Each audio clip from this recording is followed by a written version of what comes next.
Hey, what's up? This is Boss Wheat. Welcome to Boss Wheat TV, kung saan ay tinutulungan natin lahat ng mga sigarilyo. Kung may problema ka man sa dating advice, kung may problema ka man sa iyong karir, kung may problema ka man sa inyong pagtatae, kung hindi ka makaihi, masakit ang iyong puson, kung ano ba talaga, hindi ka pa nagkakaroon. Nandito talaga taan sa tamang channel kayong lahat ng mga idolo, no? So ito na nga guys, no, ito na. Meron na naman tayong isang nakita dito sa Reddit na talagang so tingin ibang klase. Ibang klase to, mga idolo. Ibang klase. It's about ang tawag dito, may term sila doon pala, sexual, not really sexual preference, but yung I think the right term for this is magkaiba sila ng fetish ng lalaki. No? So to give you context on what's really happening on this what's gonna be happening on this video. Ito na yung kanyang letter ni ang letter sender, or not really letter sender, yung poster, yung OP natin ay babae. So ito na nga, my 18F, BF, 18M, pissed on me during sex without asking and had a breakdown after. Holy shit, no, mga idolo. So ito siya, it's oh my god, ibang klase. Hindi ko pa na-try ito sa totoo. Naisip ko na, pero parang ang hirap gawin talaga, literal. Ang hirap ang hirap umihi habang madali ba yun? Na-try nyo na ba yun? Umihi habang sexy time. Anyways, ito na nga. Ito sabi ni babae, no? Sabi ni OP. Hey everyone. So for some background, my BF and I have been dating for about a year and some change now. A year and some change now. So more than a year na rin. He's had some sexual issues in the past. Sexual abuse, etc. So, but it hasn't affected our sex life. We have a pretty normal sex life about once a week, and I find it fulfilling, to be honest. Okay, so good sila, no, for about a year and something. He makes me feel comfortable, and I do the same. That all changed last night around 9 p.m. So merong si kuya, mayroon siyang a problem or sexual abuse issues when he was a kid. Yeah, based on the letter, no, in the past, sabi. Ayun, that all changed last night around 9 p.m. Him and I started getting into it. Nagkakainitan na tayo, mga idolo, no? Kakainitan tayo. Ayan yung tipong talagang yung hindi na sumasara yung bibig, nakanganga na silang dalawa. Hindi na humihinga sa ilong, sa bibig na sa bibig na nahinga yan, ano? I usually engage things since may naalala lang ako, sorry. I usually engage things since he's a sub. Sub meaning submissive. Sorry about that. Ayun nga. I usually engage things. So aggressive si babae, submissive si lalaki. And it was getting hot. So we did some foreplay and fucked. Mga nag-fuck na sila. Tinago na yung pinalaman na yung tako, ganyan, no? Pinalaman na. Ayan. So sabi dito, not even 15 minutes into fucking, he pulls out and starts full-on pissing on my torso and face. I was shocked and confused for the first few seconds, but once I realized what was happening, I jumped back and moved on to the other side of the bed. He just kept pissing until he was done and the sheets were fucking soaked. Immediately after he pissed, he said sorry and went to grab paper towels to clean up his mess. Dude, parang hindi kaya ng paper towel yung naihiyan mo na. Kailangan yan, palit Catherine na yan, palit higaan na yan, alam ko eh.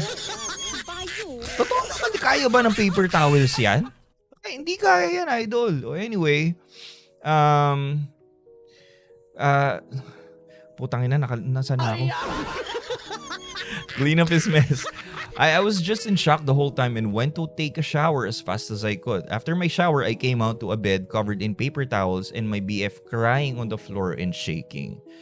Okay, I just stood there and stared at him and honestly felt disgusted. Okay, so at this part, I'm not really sure if she or si OP ay she feels disgusted with what the guy did to her about the golden shower thing, or she feels disgusted kasi her boyfriend is having a breakdown. He really broke my trust. Not to mention the fact he pissed all over me in the bed. He looked up at me and asked if I was okay. I said I was, and then asked him to get his stuff and leave my house. Looking back, I probably shouldn't have been so harsh, but it was like I was speaking to a completely different person. It took a while, but eventually he left and I was able to wash my sheets and process what happened. Dude, palit kama ka na, no? Kontakin mo yung Sheraton, no? Bigyan kita na number. May Sheraton pa ba ngayon? Boomer na talaga. Boomer na talaga si Boss Sweet, anak ng sigarilyo. So, ito na nga, no? He texted me like 30 minutes later apologizing again and saying his PTSD trauma took over and he couldn't control himself. I haven't texted back and he's just been blowing up my phone with apologies. I feel so violated by him and I honestly need a couple of days before I talk to him again. Am I being too harsh? Any advice? Well, that's your ateng OP, no? Well, that's your initial reaction since you're a girl. Ganun talaga. Ganun talaga mga babae. Women's actions are mostly driven by emotions. That's really true. Kaming mga lalaki, we are driven by our logic, no? So anyways, actually, it was a bit harsh on your end, but I'm sure your BF would understand what you did to him or what you advised him to him na you know, to go, alis ka na, putang ina ka, gago ka, nag-iihi ka dito para kang pusa na nag-territorial pacing, walang yaka, ganun. So I'm sure maintindihan ni lalaki yan, no? And sabi nga dito, he's been blowing up her phone after that incident, no? So blowing up her phone with apologies. So yeah, he understood. He understood naman what happened and kung bakit mo ginawa yun, no? So pero don't capitalize on that. So what do I mean by that? So wag mo nang na alam na natin na pinagsisihan na niya. Wag mo na sanang, ito yung mga advice ko sa'yo. Just hayaan mo siya, just let him come to you na lang and let him apologize and forgive him na lang sa ginawa niya. Forgive him na lang. And ito lang masasabi ko sa'yo, diba? Just forgive him at first. Of course, it's not cool what he did talaga. It's not cool, especially if you're not into it, no? Para kang, kunyari, para kang, parang yung fetish ng lalaki, medyo scat, yung scat. Bahala kayo mag-research ko ni Scott. Bahala na kayo dyan. Kunyari ganun yung niya, yung fetish niya, you're not into it. Diba? Buti nga, ihilang yun. Paano ko nga kung Scott yun, diba? Sama yun. Talagang, ewan ko lang kung kinausap mo pa yan. Kasi, ako sa totoo lang kung sa akin mangyari yan. Well, actually, okay lang yung ihi. Kung Scott yun, kunyari sorry, napaskat ako dyan. Magagalit din ako, dude. Magagalit ako talaga. Solid magagalit ako. Pero ito lang masasabi. I'm gonna give her another chance. And that's what I've been trying to tell you, OP, na gawin mo sa boyfriend mo. Kasi, nung una naman, ngayon na lang kayo nagka-problema, diba? So I think everybody deserves a second chance. It's not like he fucking killed someone, diba? It's not like he fucking killed someone. It's not like he fucking cheated on you. Nagkaroon lang ng problema sa kama, diba? Na akala niya siguro, maybe he was just really hot, init lang sa lalaki, and then iniisip lang siguro niya na baka okay ito si girlfriend ko sa golden shower, ganyan. Baka lang naman kako, baka sabihin niya ika niya, baka yun tinry niya, and you didn't take it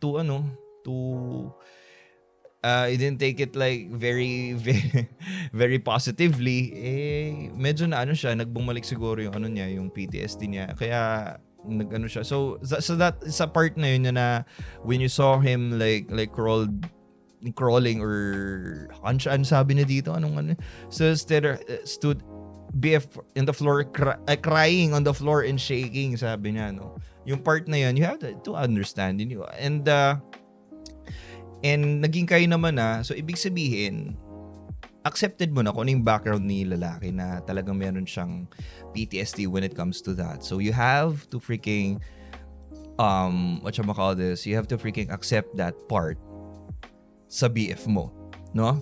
You have to accept that part. I'm not saying na you have to accept the part na every time na nagsisex kayo by golden shower na mangyayari. No? Hindi ganun. So yun nga what I would advise you to do is forgive him, no? If you can take you can take all the time in the world, so give him like, sabihin mo lang sa kanya, I need a couple of weeks, or I need a week, I need a couple of weeks to think about this, ganyan. And don't contact him, whatever, no? And ma-advise ko naman dito kay lalaki, don't blow up her phone. Yun ang masasabi ko kay lalaki. Don't blow up her phone with apologies. She gets it. You're sorry. She already gets it. And no matter how many times you simp, no matter how many times you show her that you're sorry for what you did, that's not gonna fucking change her mind with what happened. That's not gonna change the past, no? She already knows na that you're apologizing. She already knows that you're sorry. I-prove mo na lang yon sa sa future nyong pagsasamahan, if the girl is still willing to go with you, down the line, or kung ayaw niyang kung gusto pa niyang maipagkita sa iyo in the future, no. So yun ang masasabi ko kay guy, just stop na lang muna, no, contact muna kayo sa isa't isa, and hayaan mo si girl, hayaan mo siyang let the girl heal with what happened, kasi hindi nga naman normal yan, no, idol. Hindi normal yan. So ito naman kay OP, kay babae, just pahinga ka lang muna, just magnilay-nilay ka muna, magsulsi ka muna diyan kung gusto mo. Maglaro ka ng kung ano mang mga free games diyan sa Steam, yung mga ang tawag dito, yung ang tawag doon, yung summertime saga. Charot. Chill ka muna. And then if you're ready to talk with your boyfriend, after a week, after 2 weeks, message mo siya. Sabihin mo, I'm ready to talk, or kumusta ka na? Ganyan. Kasi, yun nga, like what I keep telling here, the heart grows fonder with absence. And that's really true. So, ganun lang. After a week, after 2 weeks, pahinga ka lang muna, and then, forgive him. First time lang naman nangyari yan. And then, na kayo, happy-happy na ulit, ganyan. Sexy time pa rin. Wag, of course, the next time you're gonna be doing sexy time, medyo magiging awkward yan. Pero, ito lang masasabi ko. Pag inulit pa niya, ayun ulit. Kung ako yun, it's not permissible na. So, hindi na tama yun. No? Kapag na-golden shower uli si kuya, hindi na tama yan para sa akin. Kasi ibig sabihin, in the future, kahit ano naman sorry niya, mangyari yan, no? Unless, if you think na, sorry, na samid pa ako po tayo. If you're starting to grow with that kind of fetish, all's good, di ba? Lahat tayo masaya, ganyan. Pero kung hindi talaga, you fucking like, totally repulsed by that kind of sexual act, there's I think it's times to stop na. I think it's time to stop now with getting into a relationship with him kung inulit pa niyo in the future. So yun lang yung masasabi ko. Give him a chance. Pahinga ka na muna 1 or 2 weeks, and then after 2 weeks, kontakin mo siya, hey, what's up? Ano ka na? Usap tayo, ganyan. And then back to normal kayong dalawa, and then I'm sure na alam na ni Guy na ayaw mo na ng ganong klaseng sexy time, hindi na gagawin yun. Dapat hindi na gawin yun, no? Ngayon, kung ginawa niya ulit, ay alam mo na kung anong dapat mong gawin, ateng, ha? Alam mo na. Iwanan mo na, kasi you know what? It's mahirap yan, pare, kasi every time na magsa-sexy time, if sex is really a big part in a relationship, no? Alam nyo naman yan. Alam nyo naman yan. So hindi naman pwedeng hindi kayo mag-sex. Kailangan talaga ng sexy time sa isang relationship. Ngayon, it's gonna be awkward kapag magsa-sex kayo and ihihiang ka lang niya.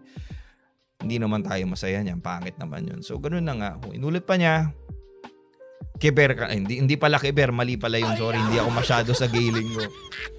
Eskapo ka na, GTFO ka na, get the fuck out of there. And I'm sure it's not gonna be easy at first, pero wala, it's for the best. Marami pang lalaki dyan. Diyos ko, marami mga tigas ethics dyan.